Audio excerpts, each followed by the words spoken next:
Hello guys, this is Nitin Dhingra. और आज जो हम वीडियो करने वाले हैं वो है class 10 maths chapter number 15। Chapter का नेम है प्रोबेबिलिटी। सो स्टार्ट करते हैं प्रोबेबिलिटी। इसको पूरा कराने की ट्राई करूँगा और अपने तरीके से कराऊँगा, और ये मेरी गारंटी है वीडियो के बाद आपको प्रोबेबिलिटी जिसको समझ नहीं आता उसको 100% समझ आएगा। कंडीशन ये है, कंसंट्रेशन से सुनना है सिर्फ, और अच्छे से देखना है कि मैं क्या लिख रहा हूँ। बस सिर्फ इतनी सी कंडीशन है, ठीक है। सो आइए स्टार्ट करते हैं, और अगर अच्छा लगता है तो सब्सक्राइब लाइक कर देना, जो करना है वो, है ना। ठीक है, तो प्रोबेबिलिटी का मतलब समझाता हूँ पहले आपको स्टूडेंट्स। प्रोबेबिलिटी का मतलब होता है संभावना, हिंदी में बोलते हैं संभावना। आप थोड़ा डिटेलिंग समझ लो। संभावना मतलब क्या? संभावना मतलब ये कि आज बहुत गर्मी है, बारिश आएगी या नहीं आएगी। क्या पॉसिबिलिटी है, क्या संभावना है कि बारिश आएगी या नहीं आएगी। ओके, मैं बस की वेट कर रहा हूँ, क्या बस आएगी या नहीं आएगी, क्या संभावना है, क्या पॉसिबिलिटी है। सो प्रोबेबिलिटी का मतलब संभावना या फिर पॉसिबिलिटी हो सकता है। क्या क्या चीज़ें पॉसिबल हैं, दिस इज़ प्रोबेबिलिटी। ओके, समझ आ गया आपको। प्रोबेबिलिटी का मतलब है संभावना या पॉसिबिलिटी है क्या नहीं। ठीक है, तो जब भी आपके पास क्वेश्चन आता है तो प्रोबेबिलिटी को डिनोट करते हैं लेटर पी से। ठीक है, probability denoted by letter P. अच्छा, जब हम फॉर्मूला लिखते हैं तो पी की ब्रैकेट में लिखते हैं ई। ई का मतलब क्या होता है? इवेंट। अब इवेंट का मतलब क्या है? इवेंट कोई भी घटना, कोई भी इवेंट, घटना या इवेंट जिसके बारे में हम प्रोबेबिलिटी कैलकुलेट कर रहे हैं उसे इवेंट कह देते हैं। बारिश का आना एक इवेंट है, बस का आना या ना आना एक इवेंट है, इंडिया और पाकिस्तान का मैच है, इंडिया मैच जीतेगी या हारेगी, इवेंट है मैच, है ना। कॉइन उछाल दिया, टॉस कर दिया, हेड आएगा या टेल, कॉइन उछालना है, क्या है? एक इवेंट है। सो फॉर्मूला होता है इसका प्रोबेबिलिटी ऑफ एन इवेंट। कुछ भी फॉर्मूला देखो क्या होता है, probability of event is equal to number of favourable cases, ठीक है, divided by total number of cases. Right students, इस फॉर्मूले को याद रखना। टोटल नंबर ऑफ केसेस और number of favourable cases. Favourable cases क्या हैं? जैसे इंडिया और पाकिस्तान का मैच होगा तो हमारा फेवरेबल केस क्या होगा कि इंडिया मैच जीत जाए। ठीक है, हमारा फेवरेबल केस क्या होगा? इंडिया मैच जीत जाए। पर इंडिया मैच जीत भी सकती है और हार भी सकती है। जीतना और हारना दो, टोटल नंबर ऑफ केस हुए दो, और जीतना जो कि हम चाहते हैं वो कितना केस हुआ? फेवरेबल केस हुआ 1। तो अगर आपको क्वेश्चन आए कि there is a match between India and Pakistan, so find out the probability that India will win.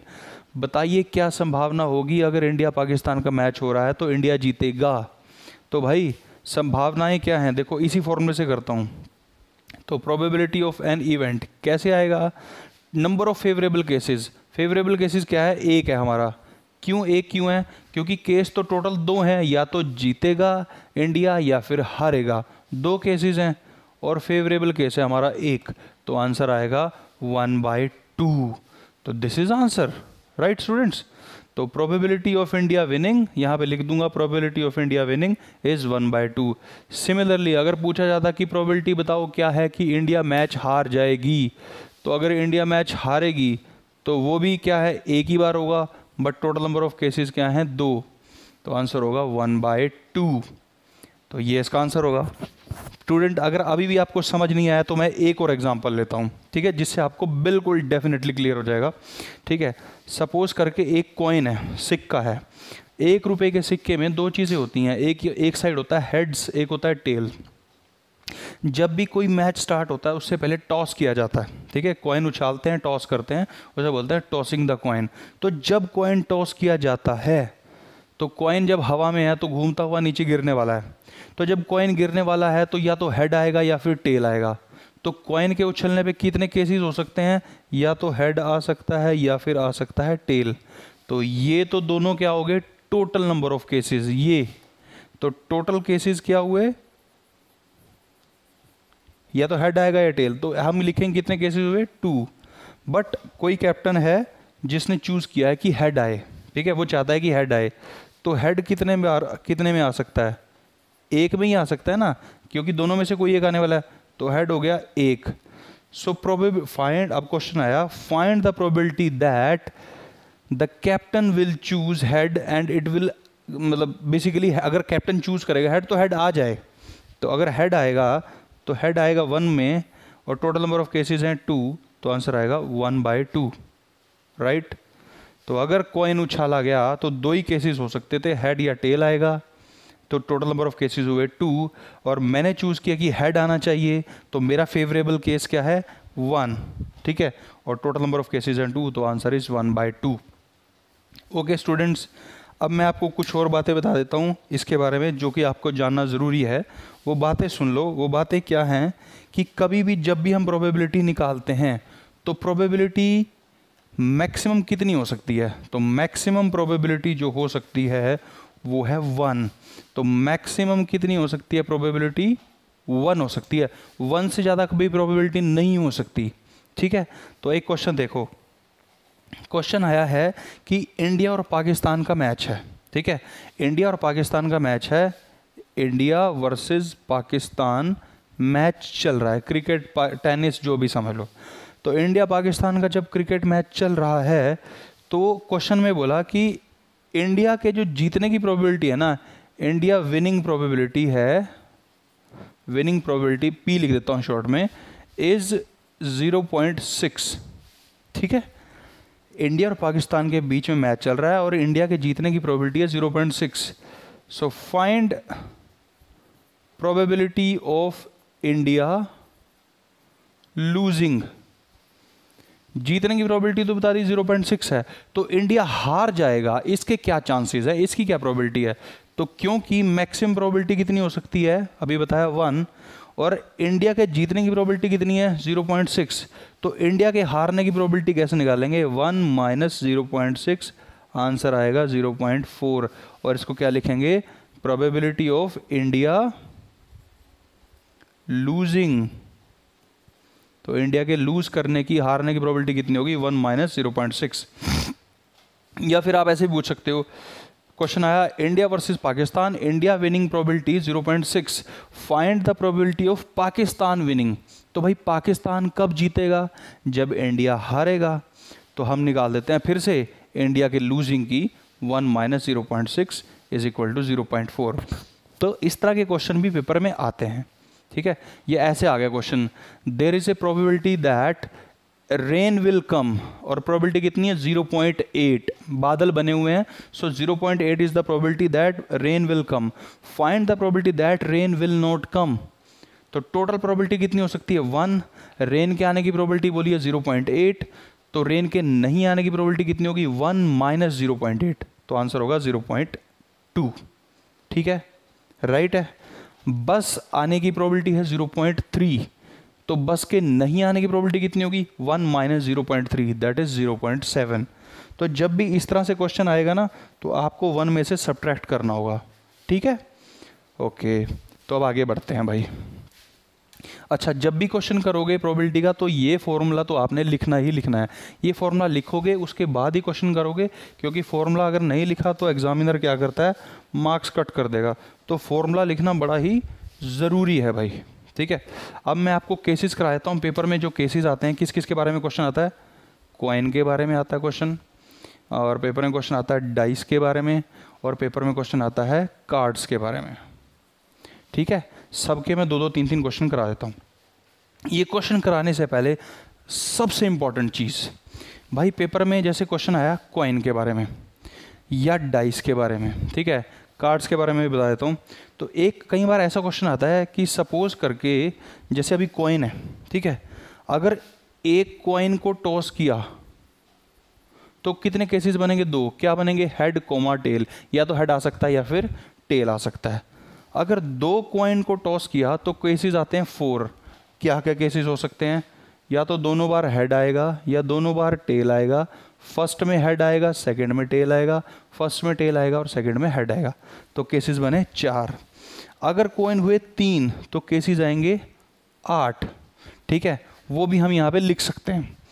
अब क्वेश्चन ये है, पेपर में पूछ लिया कि 6 कॉइन उछाल दिए, 6 कॉइन टॉस कर दिए, तो बताओ टोटल नंबर ऑफ केसेस कितने आएंगे। तो अब यहाँ पे आ गया समझने वाली बात। तो अगर 6 बार कॉइन उछाल दी या 7 बार उछाल दिए या 10 बार उछाल दिए तो क्वेश्चन आएगा। तो आपने क्या करना है, ऐसे डाइस के बारे में आ सकता है कि अगर एक बार डाइस को उछाला, टॉस किया तो कितने केसेस आएंगे, 2 बार उछाला तो कितने होंगे, 3 बार उछाला तो कितने। चाहे तो हो डाइस चाहे हो कॉइन, जब भी इनके बारे में क्वेश्चन आता है तो आपने सबसे पहले सोचना है, क्या सोचना है कि अगर कॉइन की बात करते हैं तो कॉइन में 2 ही चीज़ें हो सकती हैं, या हेड या टेल। एक कॉइन जब उछालते हैं, तीनों कॉइन होंगे तो एक जैसे ही सब में हेड या टेल ही होने वाला है। तो जो कॉइन है उसमें कितनी चीज़ें हैं मेन, 2, या तो आएगा हेड या आएगा टेल। और फिर जितनी बार उसको टॉस किया, उछाला, उसको इसकी पावर में लेंगे। तो जैसे अगर कॉइन उछाला 1 बार तो 2 की पावर 1, 2 केस आए। अगर कॉइन को उछाला 2 बार तो 2 की पावर 2, 4 केस आए। अगर कॉइन को उछाला 3 बार तो 2 की पावर 3, 8 केस आए। अगर कॉइन को उछाला 6 टाइम तो 2 की पावर 6, आंसर आएगा 64। समझो स्टूडेंट्स, जिस चीज़ की बात हो रही है कॉइन, उसमें 2 ही चीज़ें आ सकती हैं, हेड या टेल। वो मैंने लिखा नीचे, 2 चीज़ें हो सकती हैं। फिर जितनी बार उसको उछाला, टॉस किया, वो लिया मैंने पावर में। तो अगर 1 बार उछाला तो 2 की पावर 1। अगर तीन कॉइन्स को उछाला या 3 बार उछाला, एक ही बात है, ठीक है। तो 3 को उछाला तो 2 की पावर 3, 8। अब कॉइन है 6 या 6 बार उछाल दिया तो कॉइन में तो 2 ही चीज़ें आ सकती है ना, कैसा भी कॉइन हो। तो उछाला कितने बार है, 6 टाइम, तो 2 की पावर 64। अगर कॉइन को उछाला 5 टाइम्स तो 2 की पावर 5, 32 केसेस बनेंगे। ये क्वेश्चन पेपर में पूछा जा चुका है, तो स्टूडेंट्स याद रख लो। अब यही डाइस के लिए बता दूं। अब डाइस के लिए देख लो, जब डाइस को उछालेंगे, अगर देखो अब डाइस की बात करते हैं, डाइस। अच्छा, डाइस में कितने फेस होते हैं, 6 होते हैं, क्योंकि 1 से लेकर के 6 तक कोई भी नंबर आ सकता है, 1 2 3 4 5 6। तो डाइस में टोटल नंबर ऑफ फेस कितने हैं, 6। तो डाइस के जब अभी केसेस करेंगे तो नीचे क्या लेंगे, जहाँ पे 2 लिया था कॉइन में, डाइस में लेंगे 6। तो अगर एक डाइस को उछाला तो 6 की पावर 1, तो केस आएंगे 6। अगर 2 डाइस को उछाला तो 6 की पावर 2 यानी कि 36। अगर 3 डाइस को उछाला तो 6 की पावर 3, 216। इतने नंबर ऑफ केसेस बन जाएंगे। स्टूडेंट, आई होप कि इतना आपको अच्छे से क्लियर हो गया होगा। मैं मान रहा हूँ कि क्लियर हो गया है। अब मैं इसको रब कर रहा हूँ, ठीक है। तो आपने क्या करना है, आपने इसको पॉज करके देख लेना है। मैं पूरा ऊपर तक रब कर रहा हूँ। अब मैं आपको तीनों के 3 मैं केसेस समझा रहा हूँ, ठीक है। तो अब आप अच्छे से समझ लो। प्रोबेबिलिटी आपको इस वीडियो में फिनिश कर देंगे हम पूरी की पूरी। सो सबसे पहले लिया मैंने केस कॉइन का। मैं कॉइन का केस भी लूँगा और इसके क्वेश्चन भी इसी में लिखूँगा। तो अगर एक कॉइन उछाला तो टोटल नंबर ऑफ केसेस क्या हो सकते हैं, या तो हेड आएगा या फिर आएगा टेल, ठीक है। तो अगर आपको पेपर में क्वेश्चन आया, find probability of getting head, तो आंसर क्या आएगा, हेड एक ही बार आ सकता है और टोटल नंबर ऑफ केसेस कितने हैं, 1 और 1 2, तो आंसर आएगा 2, 1/2। इसी तरीके से find the probability of getting tail, वो भी कितना आएगा, 1/2। ओके, अब कॉइन आगे 2 कॉइन, तो केसेस कितने आएंगे, दोनों में हेड आ सकता है, दोनों में टेल आ सकता है, ठीक है। फर्स्ट में हेड, सेकंड में टेल, सेकंड में टेल हेड, तो टोटल नंबर ऑफ केसेस हो गए 4। अब इसके ऊपर देखो क्या क्वेश्चन आएगा। क्वेश्चन आया, find probability of getting 2 heads. 2 head देखो कितने में आ रहे हैं, सिर्फ एक ही केस है ना जहां पे 2 हेड आ रहे हैं, तो 1। और टोटल नंबर ऑफ केसेस कितने हैं, 1 2 3 4, आंसर आ गया 1/4, ठीक है। सिमिलरली क्वेश्चन आ गया, find the probability of getting 2 tails. 2 tails कितनी बार आ रहे हैं, 1, तो 1/4। Next question, find the probability of getting 1 head. एक हेड कितनी बार आ रहा है, देखो 1 बार आ रहा है, 2 बार आ रहा है, तो 2/4। सॉल्व किया तो आंसर आया 1/2, ठीक है। Find the probability of getting 1 head. 1 head कितनी बार आ रहा है, तो मैंने लिख दिया, देखो कितनी बार आ रहा था, 1 और 1 2, तो 2/4 मैंने लिख दिया। अच्छा, फिर क्वेश्चन, अब जो मैं क्वेश्चन लिख रहा हूं ये बहुत ज़्यादा इंपॉर्टेंट है, इसको ध्यान से समझो। Find probability of getting eight, one था, ये सेकंड था, ये थर्ड क्वेश्चन है, at least one head, very very important question, very important, at least one head. अब एट लीस्ट का मतलब होता है कम से कम, ठीक है, क्वेश्चन बोला कि कम से कम एक हेड के आने की प्रोबेबिलिटी कितनी है। भाई स्टूडेंट्स अब देखो एक हेड कहाँ कहाँ आ रहा है, एक हेड यहाँ भी आ रहा है, एक हेड यहाँ भी आ रहा है ना, बट इसने बोला कम से कम एक हेड आए, पर अगर दो हेड आ जाएं तो क्या दिक्कत है, तो उसमें ये केस भी कंसीडर होगा। इसको ऐसे समझो, इसको बोर्ड को थोड़ी देर के लिए पूछो, कोई इंटरव्यू चल रहा है, ठीक है, कोई इंटरव्यू चल रहा है, उसने कहा कि मुझे इस नौकरी के लिए कम से कम 70% वाला बंदा चाहिए, ठीक है, तो अब आप मुझे एक चीज़ बताओ कि जिसके 70% है उसको तो रख सकते हैं, जिसके 69% है उसको नहीं रखेंगे, अब जिसके सपोज 100% नंबर है उसको नहीं रखेंगे क्या, भाई रखेंगे, हमने तो 70% चाहिए थे, उसके 100% आ गए तो बढ़िया बात है, समझ गए, ऐसी 95 आ गए तो और बढ़िया बात है। तो इसी तरीके से क्वेश्चन था find the probability of getting at least one head, तो वन हेड ये है, वन हेड ये, दोनों तो होंगे ही होंगे, पर ये भी होगा, इसमें दो हेड आ रहे हैं, मुझे चाहिए था एक हेड, पर अगर दोनों हेड आ गए तो बल्ले बल्ले, है ना, कोई दिक्कत ही नहीं। तो find the probability of getting at least one head, तो तीन केसेस बनेंगे बाय 4, यानी कि ये भी आएगा, ये भी आएगा और ये भी आएगा, तो 3/4 है इसका आंसर है, राइट। अगर समझ आ रहा है तो थम्स अप और लाइक शेयर जो भी करना है कर दो, मज़ा आएगा यार, मुझे भी अच्छा लगेगा। Next question, fourth, important, very important, ये भी ऐसा ही है, find the probability of getting at most one head. अब एट मोस्ट का मतलब होता है ज्यादा से ज्यादा, ठीक है, अब ज्यादा से ज्यादा एक हेड आना चाहिए, ज्यादा से ज्यादा एक हेड आना चाहिए का मतलब है कि एक हेड आ जाए, और अगर ना भी आए तो भी चलेगा, वही क्वेश्चन हो गया। 70% नंबर चाहिए ज्यादा से ज्यादा पर, तो भाई फिर उसमें 33 वाला भी होगा, फेल होगा 0% वाला भी आ जाएगा, समझ रहे हो। तो इसमें क्या चाहिए, एट मोस्ट वन हेड, ज्यादा से ज्यादा एक हेड आना चाहिए, तो इसमें भी एक हेड है ज्यादा से ज्यादा, इसमें भी एक हेड है ज्यादा से ज्यादा, इसमें दो हेड है, ये तो नहीं होगा, हाँ इसमें कोई हेड नहीं है, तो उसने कहा ज्यादा से ज्यादा एक हेड चाहिए, तो भाई इसमें हेड नहीं है पर ये भी काउंट होगा, तो इसका आंसर भी आएगा 3/4। स्टूडेंट्स क्या आपको समझ आ रहा है, ये क्वेश्चन बहुत इंपॉर्टेंट है, ठीक है, तो आई होप कि आपको समझ आ गया है, एक बार देख लो, नहीं समझ आया तो मैं फिर से समझा दूंगा। थैंक यू, आगे बढ़ते हैं, क्वाइन हो गया, ठीक है,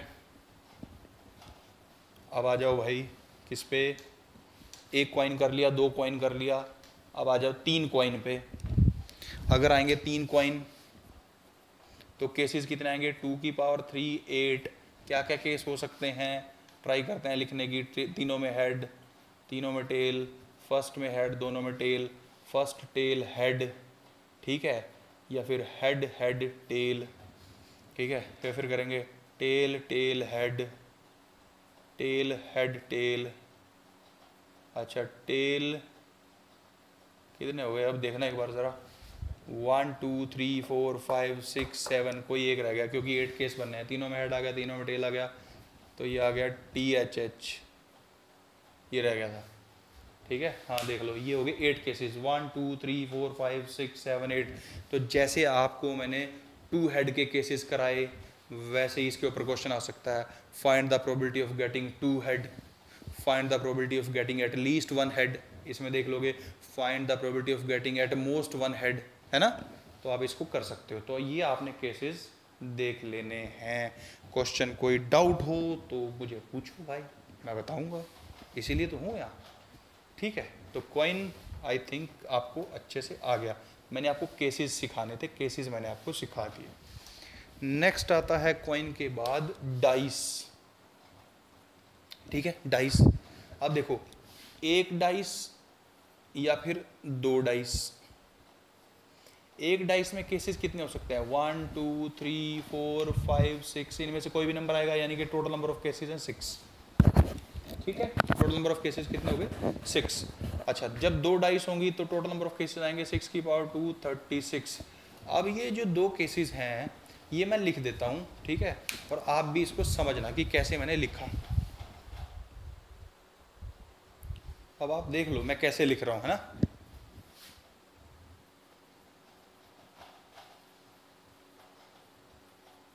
मैं फटाफट से लिख रहा हूँ 4 1 4 2 4 3 4 4 4 5 4 6 5 1 5 2 5 3 5 4 5 5 5 6 6 1 6 2 6 3 6 4 6 5 6 6।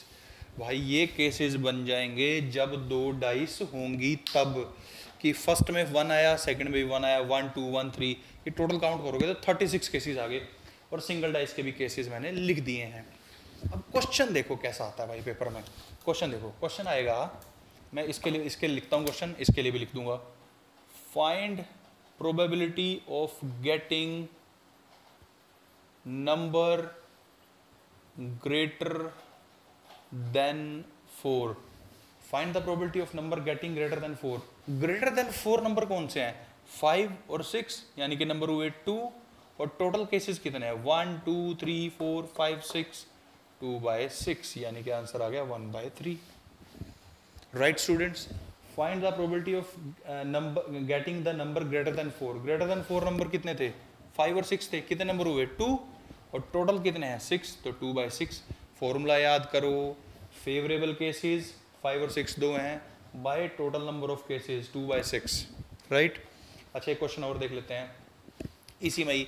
Find the probability of getting, मैं इसको रब कर देता हूँ, फाइंड द प्रोबेबिलिटी ऑफ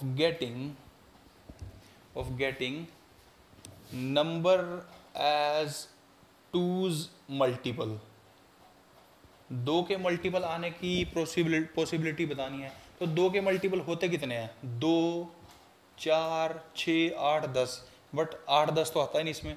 तो 2 के मल्टीपल कितने हैं? 2 4 और 6, कितने नंबर हुए? 1 2 3, और टोटल कितने हैं? 6, तो 3/6, तो आंसर हो गया फिर से 1/2। राइट। फिर क्वेश्चन आ गया, find the probability of getting number greater than 3। अगर 3 से बड़े कौन कौन से हैं? 4 5 6, नंबर हुए 3, और टोटल कितने हैं? 6। इसको ऐसे कर देंगे, ठीक है। अच्छा, अब इसको देख लो, बहुत आसान है। क्वेश्चन देखो क्या आया पेपर में। क्वेश्चन आया इसके बारे में। क्वेश्चन आया 2 डाइस वर टोस्ड, 2 डाइस उछाली गई। Find the probability of getting number sum as equal to 5। भाई 2 डाइस उछाल दी, दोनों पे कोई ना कोई नंबर तो आएगा, तो जो नंबर दोनों पे आएगा उन दोनों का सम 5 होना चाहिए। समझ गए? 2 डाइस उछाल दी हैं, दोनों डाइस उछालने के बाद जो दोनों का टोटल सम आएगा वो 5 होना चाहिए। तो देखते हैं भाई 5 कहाँ आ रहा है।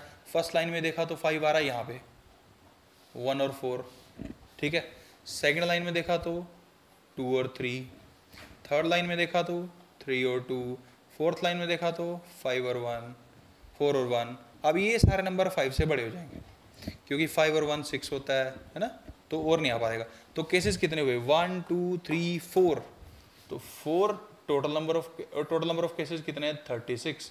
कैंसिल किया तो आंसर आया 1/9। आई होप आपको समझ आ गया। क्वेश्चन था फाइंड द, मतलब 2 dice were tossed, find the probability of getting sum as equal to 5। तो 5 मैंने देख लिया। ऐसे क्वेश्चन आ सकता है। देखो एक क्वेश्चन और बता देता हूँ इंपॉर्टेंट, जो कि पेपर में आया भी हुआ है।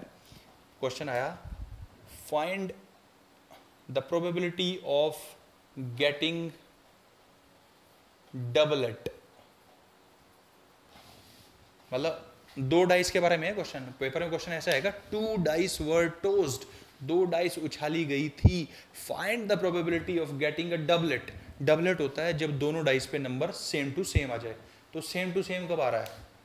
1 2 3 4 5 6, कितने केसेस बने? 6, और टोटल नंबर ऑफ केसेस कितने थे? 36। तो 6/36 यानी कि आंसर आ गया 1/6। राइट स्टूडेंट्स, आई होप के बढ़िया से समझ आ रहा है। कुछ डाउट है तो आप मुझे बता देना, मैं आपको क्लैरिफाई कर दूंगा। राइट, ठीक है ना। तो अभी मैं इसका डाइस हो गया है, तो अब मैं आपको कराता हूँ इसके बाद कार्ड्स के बारे में। तो कार्ड्स के बारे में देखते हैं, रुको फिर। तो देखो, अब मैंने जो है कार्ड्स के बारे में आपको बताना है। तो डाइस कर लिया, कॉइन कर लिए। तो स्टूडेंट्स, कार्ड्स अगर आपने खेले हैं तो आपको पता होगा, नहीं है तो जान लो फिर, आओ। तो कार्ड्स होते हैं टोटल हमारे 52 ताश के पत्ते होते हैं, और ये 4 वैरायटीज़ में आते हैं। वैरायटीज़ क्या हैं? Diamond, heart, club, spade. Hindi में बोलते हैं पान, चीड़ी, गुलाम, ये भी जो भी है ना, ठीक है। तो जितने भी हैं ये चारों की 4 वैरायटी में टोटल है 52, और ये भी 13 है, ये भी 13, 13, 13, 13 4 जा 52, 13 चौके 52, यही होता है ना। तो इसलिए डायमंड भी 13 है, हर्ट भी 13 है, क्लब भी 13 है, और स्पेड भी 13 है। अब 13 को मैंने यहाँ पे लिख दिया है। फर्स्ट जो कार्ड होता है उसे बोलते हैं, एक नंबर का नहीं होता, उसे बोलते हैं एस। फिर 2 3 4 5 6 7 8 9 10।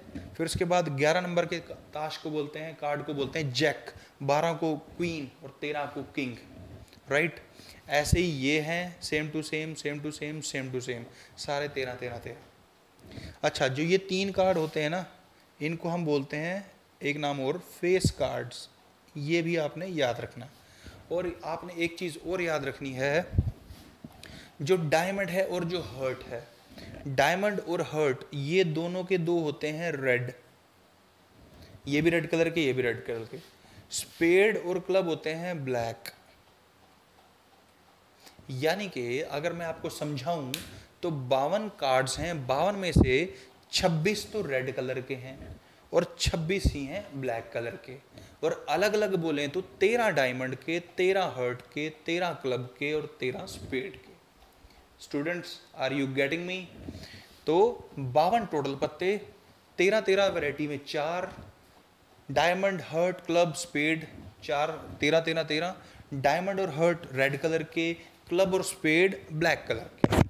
अब एक चीज और चीज देखो भाई, फेस कार्ड कितने हैं? टोटल फेस कार्ड, डायमंड के अंदर 3 फेस कार्ड हैं, जैक, क्वीन और किंग।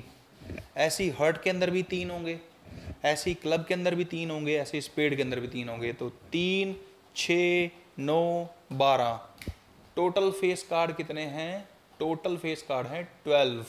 राइट, याद रखना है आपने, ठीक है। टोटल एस कितने हैं? टोटल एस कितने हैं? 4।